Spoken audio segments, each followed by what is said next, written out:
ایک روز حضرت علی ابن ابی طالب علیہ السلام چھہارے بیچنے والوں کے بازار سے گزر رہے تھے کہ آپ نے ایک لونڈی کو روتے ہوئے دیکھا۔ آپ نے رک کر اس سے پوچھا کہ کیا بات ہے، کیوں رو رہی ہو؟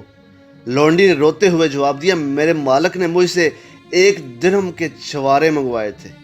میں نے بازار کے ایک دکاندار سے چھہارے خریدے اور اپنے مالک کے پاس لے کر گئی، لیکن مالک نے کہا کہ یہ تو حرام ہیں، واپس کر کے آؤ۔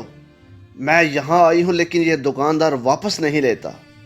حضرت امام علی ابن ابی طالب علیہ السلام نے دکاندار سے کہا کہ اے اللہ کے بندے، یہ بیچاری تو ایک ملازمہ ہے، اس کا اس معاملے سے کوئی ذاتی تعلق نہیں، اس کا درہم واپس کر اور چھہارے واپس لے لو۔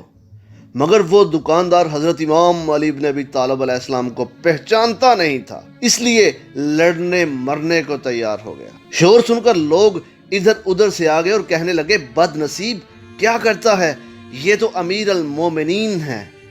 یہ سنتے ہی دکاندار خوف سے پیلا پڑ گیا اور تھر تھر کانپنے لگا۔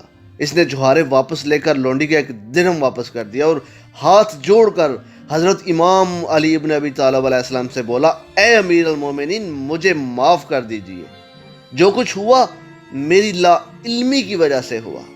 کہ آپ مجھ سے راضی ہیں؟